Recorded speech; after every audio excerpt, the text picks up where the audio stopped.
Friends, இந்த mushroom மிளகு வறுவலை பாருங்களா, பார்க்கவே அந்த அளவுக்கு நல்லா சூப்பராக இருக்குது. டேஸ்ட்டு பார்த்தோன்னா அந்த அளவுக்கு சூப்பராக இருக்கும்.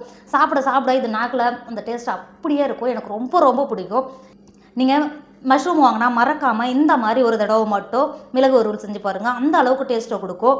நாக்கில் எச்சு ஊறும். அந்த அளவுக்கு டேஸ்ட் சூப்பராக இருக்கும். இன்றைக்கி நம்ம மஷ்ரூம் மிளகு வறுவல் தான் செய்ய போகிறோம். எப்படி செய்யலான்னு பார்க்கலாமா?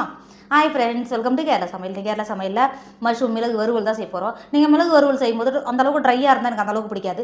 இந்த அளவுக்கு கொஞ்சம் கிரேவியோடு இருந்தால் தான் சாம்பார் சாதம், தக்காளி சாதம் அதுக்குள்ளே வச்சு சாப்பிடும்போது அந்த அளவுக்கு டேஸ்ட்டு சூப்பராக இருக்கும். அது மட்டும் கிடையாது, பூரி பரோட்டா அதுக்குள்ளே வச்சு சாப்பிடும்போது அந்த அளவுக்கு டேஸ்ட்டு சூப்பராக இருக்கும். இப்போ வாங்க எப்படி செய்யலான்னு பார்க்கலாமா? காளா மிளகு வறுவல் பண்ணுறதுக்கு நான் 200 கிராம் காளா எடுத்து வச்சுருக்கேன். இப்போ இந்த காளை வேறு ஒரு பாத்திரத்துக்கு மாற்றிக்கோங்க. மாற்றி கொடுத்துட்டு வெதுன்னு இருக்கிற சூடான தண்ணியை காளாவில் இது மாதிரி சேர்த்து கொடுத்துக்கோங்க. இந்த மாதிரி சேர்த்து கொடுக்கும்போது இதில் கருப்பாக இருக்குது பார்த்தீங்களா, இதெல்லாம் சட்டுன்னு நல்லா க்ளீனாகி வரும். அதனால தான் சொல்கிறேன், சேர்த்து கொடுத்துக்கோங்க. தண்ணி சேர்த்து கொடுத்துட்டு அது கூடவே 1 டேபிள் ஸ்பூன் அளவுக்கு உப்பு சேர்த்துக்கோங்க. உப்பு சேர்த்துட்டு காளானா இந்த மாதிரி நல்லா கை வச்சு இங்கே பாருங்கள், இந்த மாதிரி தேய்ச்சி கொடுத்தீங்கன்னாவே போதும். அந்த கருப்பு கலரு இருக்கிறதெல்லாம் தண்ணியிலே சேர்ந்து வந்துடும். இங்கே பாருங்கள், பார்த்தீங்களா? இப்போ இது மாதிரி இருக்கிற எல்லா காளானும் கழுவிட்டு ஒரு 2 தடவை நல்லா தண்ணி மாற்றிட்டு கழுவிட்டு எடுத்துக்கோங்க.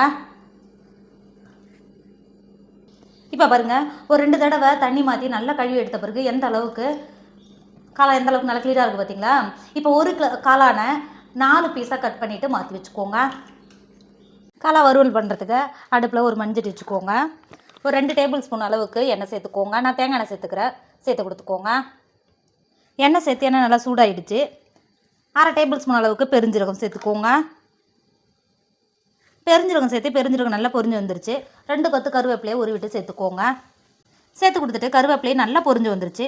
அது கூடவே பெரிய சைஸ் வெங்காயத்தை நல்லா பொடியாக கட் பண்ணி வச்சுருக்கேன். இங்கே பாருங்கள், எந்த அளவுக்கு நல்லா பொடியாக கட் பண்ணி வச்சுருக்கேன் பார்த்தீங்களா? இப்போ கட் பண்ண வெங்காயத்தை சேர்த்து கொடுத்துக்கோங்க. வெங்காயத்தை சேர்த்து கொடுத்துட்டு அது கூடவே 1 டேபிள் ஸ்பூன் அளவுக்கு உப்பு சேர்த்துக்கோங்க. உப்பு சேர்த்து கொடுத்துட்டு வெங்காயத்தை ஒரு 10 நிமிஷத்துக்கு நல்லா வதக்கிக்கோங்க. பாருங்க, நம்ம சேர்த்த வெங்காயம் எந்த அளவுக்கு நல்லா வதங்கி வந்திருக்கு பார்த்தீங்களா? இப்போ ஒரு டைம் நல்லா கிண்டி கொடுத்துட்டு 1 டேபிள் ஸ்பூன் அளவுக்கு இஞ்சி பூண்டு பேஸ்ட் சேர்த்துக்கோங்க. சேர்த்துட்டு ஒரு 5 நிமிஷத்துக்கு இஞ்சி பூண்டு பச்சை வடை போய் நல்லா வதங்கி வரதுக்கு வதக்கிக்கோங்க. இப்போ பாருங்கள், இஞ்சி பூண்டு பச்சை வடைலாம் போய் நல்லா வதங்கி வந்துருச்சு. இப்போ ஒரு டைம் நல்லா கிண்டி கொடுத்துக்கோங்க. இந்த அளவுக்கு நல்லா கிண்டி கொடுத்துட்டு பழுத்த ஒரு பெரிய சைஸ் தக்காளியை பொட்டியாக கட் பண்ணி வச்சுருக்கேன். இப்போ கட் பண்ண தக்காளியை உள்ளே சேர்த்து கொடுத்துக்கோங்க. தக்காளி சேர்த்துட்டு தக்காளி நல்லா வதக்கிக்கோங்க. தக்காளி நல்லா பேஸ்ட்டாக வதங்கி வரணும், அந்த அளவுக்கு நல்லா வதக்கிக்கோங்க. சட்டுன்னு தக்காளி 10 நிமிஷத்துலேயே நல்லா வதங்கி வந்துடும், வதக்கிக்கோங்க. இப்போ பாருங்கள், நம்ம தக்காளி சேர்த்து எந்த அளவுக்கு நல்லா வதங்கி வந்திருக்கு பார்த்தீங்களா? இப்போ ஒரு டைம் நல்லா கிண்டி கொடுத்துக்கோங்க. இந்த அளவுக்கு நல்லா கிண்டி கொடுத்துட்டு இப்போ மசாலாலாம் சேர்த்து கொடுத்துக்கோங்க. 2 டேபிள் ஸ்பூன் அளவுக்கு மல்லித்தூள் சேர்த்துக்கோங்க. 1/4 டேபிள் ஸ்பூன் அளவுக்கு மஞ்சத்தூள் சேர்த்துக்கோங்க. 1/2 டேபிள் ஸ்பூன் அளவுக்கு ஜீரகத்தூள் சேர்த்துக்கோங்க. 2 டேபிள் ஸ்பூன் அளவுக்கு மிளகுத்தூள் சேர்த்துக்கோங்க. எந்த அளவுக்கு மிளகு சாப்பிட்றீங்களோ அந்த அளவுக்கு உடம்புக்கு நல்லது. இப்போ சேர்த்து கொடுத்துட்டு ஒரு டைம் நல்லா கிண்டி கொடுத்துக்கோங்க. கிண்டி கொடுத்துட்டு ஒரு 5 நிமிஷத்துக்கு மட்டும் நம்ம சேர்த்த மசாலாவோட பச்சை வடை போய் நல்லா வதக்கிக்கோங்க. இப்போ பாருங்கள், ஒரு 5 நிமிஷம் ஆகிடுச்சு. மசாலாவோட பச்சை வடையெல்லாம் போய் எந்த அளவுக்கு நல்லா வதங்கி வந்துருக்கு பார்த்தீங்கன்னா, நல்லா வாசனை வர ஆரம்பிச்சிருச்சு. இப்போ ஒரு டைம் நல்லா கிண்டி கொடுத்துட்டு நம்ம ஏற்கனவே க்ளீன் பண்ணி கட் பண்ணி வச்சுருக்கோம்ல மஷ்ரூமை உள்ளே சேர்த்து கொடுத்துக்கோங்க. மஷ்ரூமை சேர்த்துட்டு நல்லா கிண்டி கொடுத்துக்கோங்க. மஷ்ரூம் சேர்த்துட்டு தண்ணி சேர்க்கணும்னு அவசியம் கிடையாது. மஷ்ரூம்லேருந்தே தண்ணி நல்லா இறங்கி வரும். இந்த மாதிரி நல்லா கிண்டி கொடுத்துக்கோங்க. கிண்டி கொடுத்துட்டு ஒரு 5 நிமிஷத்துக்கு மூடி வேக விடுங்க. நம்ம மூடி போட்டு வேக வைக்கும்போது மஷ்ரூமில் இருக்கிற தண்ணி இறங்கி மஷ்ரூம் நல்லா வெந்து வரும். வேக விடுங்க. இப்போ பாருங்கள், காணல்லேருந்து எந்த அளவுக்கு தண்ணி இறங்கி வந்திருக்கு பார்த்தீங்களா? இங்கே பாருங்கள், இந்த அளவுக்கு இறங்கி வர தண்ணியே நமக்கு காளான் நல்லா வெந்து வரும். இப்போ ஒரு டைம் நல்லா கிண்டி கொடுத்துக்கோங்க. கிண்டி கொடுத்துட்டு மூடி அடுப்பை லோ ஃப்ளேமில் வச்சு வேக விடுங்க. இப்போ பாருங்கள், ஒரு 10 நிமிஷத்துலேயே எந்த அளவுக்கு காளான் நம்ம இருந்த தண்ணியிலே எந்த அளவுக்கு நல்லா வெந்து வந்திருக்கு பார்த்தீங்களா? இங்கே பாருங்கள், இப்போ ஒரு டைம் நல்லா கிண்டி கொடுத்துக்கோங்க. இந்த அளவுக்கு கிண்டி கொடுத்துட்டு லாஸ்ட்டாக ஒரு கைப்பிடி அளவுக்கு நல்லா மல்லித்தழையை பொடியாக கட் பண்ணி வச்சுருக்கேன். இப்போ சேர்த்து கொடுத்துக்கோங்க.